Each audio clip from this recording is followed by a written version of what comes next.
Tant que tu n'es pas prête à remplacer un homme par le vide, ne te marie pas. Je vais répéter. Tant que tu n'es pas prête à remplacer un homme par le vide, par rien du tout, ne te marie pas. Il y a une dame très intelligente qui m'avait dit le jour de mon mariage, j'étais en train de me préparer pour aller à la mairie. Cette dame m'a dit, Mélissa, quand tu entres dans un foyer, là, faut être prête physiquement, mentalement, psychologiquement et financièrement à en sortir. Au départ, j'avais pas compris ces paroles. C'est une dame que je respecte beaucoup. J'avais pas compris ces paroles. Mais là, j'ai compris. Quand tu décides d'entrer dans un foyer, il faut être prête à en sortir à n'importe quel moment. C'est-à-dire, il faut te choisir. C'est-à-dire, il faut être dans une totale indépendance. C'est-à-dire, il faut être prête à remplacer un homme par le vide. Si tu ne peux pas remplacer un homme par rien, si forcément pour quitter un homme, il faut que tu ailles vers un autre homme, ne te marie pas. Traite tes problèmes d'indépendance, de dépendance financière et émotionnelle. Après, cherche à te marier. Pourquoi je le dis? Il y a une jeune dame qui m'a écrit. Elle m'a demandé, Tata Mélissa, c'est une jeune fille, hein, elle doit avoir dans 18, 19 ans. Elle me dit, Tata Mélissa, tel que je suis là, je sens que ma vie stagne, j'ai envie de me marier, j'ai envie d'avoir des enfants. Moi, elle dit, ma chérie, tu as 18 ans. Hein? C'est cette année, tu as 19 ans, tu es en train de stagner. Est-ce que tu as acquis une indépendance financière totale? Quand je dis une indépendance financière totale, c'est-à-dire tu es là comme ça avec tes revenus, tu te prends en charge de la tête aux pieds et tu épargnes. Est-ce que tu as atteint cette indépendance financière totale?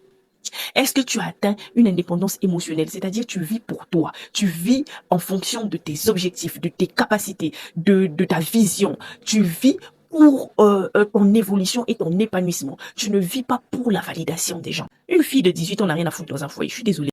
Même à 20 ans, 25 ans, tu n'as rien à foutre dans un foyer. Parce que dans ce monde capitaliste, quand tu as 20, 25 ans, à moins que tu sois héritière, tu n'as pas eu le temps de te construire un patrimoine. Tu peux pas entrer dans un foyer sans patrimoine. C'est du suicide. Tu n'as pas encore guéri de tes blessures, tu n'as pas encore sorti de tes traumas. Tu es là dans la dépendance totale. Tu attends la validation extérieure. Tu attends l'amour d'un homme et tu vas aller te marier. Tu souffriras. Moi, je lui ai dit, ma chérie, normalement, à ton âge, on ne pense pas au mariage. Normalement, à ton âge, tu devais être à l'école. À l'heure là, tu fais quelle formation? C'est à cet âge, on fait formation. Tu n'as pas encore d'enfant, tu n'es pas encore marié. Fais des formations. Évolue. Il faut que... Fais un tour chez le psy. Oui, parce que nous tous, nous avons des traumas que nous traînons comme ça depuis l'enfance. Fais un tour chez le psy, qu'on fasse un peu un diagnostic psychologique pour voir ce que tu as amélioré mentalement. Apprends à t'aimer, apprends à prendre soin de toi. Est-ce que tu as même déjà voyagé? Tu parles de mariage alors que tu as 19 ans. Mesdames, lorsque vous vous levez, hein, et vous dites, je suis prête à me marier, soyez sûrs que vous êtes capable de remplacer cet homme que vous voulez épouser là, par rien du tout. Soyez sûr que vous êtes capable de quitter cet homme sans souffrir. Sinon, vous allez beaucoup souffrir. Vous voyez les hommes, ils quittent les femmes faciles. Hein? L'homme, il quitte la femme facilement. Hein? Facilement, tu fais chier, il te quitte facilement. Les mecs ne traînent pas. Ils ne souffrent pas, ils se lèvent pas, il t'a quitté. Dans le calme. C'est à cause de ça, ils sont maîtres dans ce domaine-là. Maintenant, on va vous amener vers ces niveaux, mesdames. Tant que tu n'es pas prête à être heureuse seule, ne cherche pas à être heureuse dans le foyer. Tant que tu n'as pas développé un amour propre, ne cherche pas à donner l'amour à quelqu'un parce que l'homme ne donne que ce qu'il a. Hein?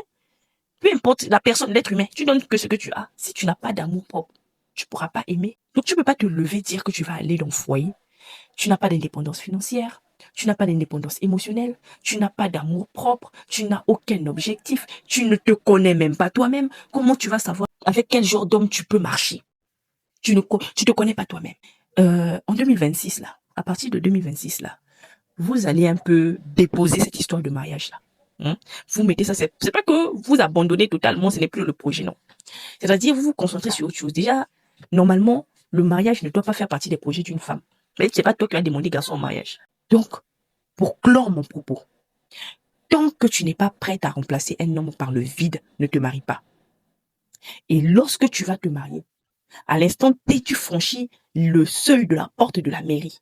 Sois prête, physiquement, mentalement, psychologiquement, financièrement, à sortir de ce foyer. Bisous.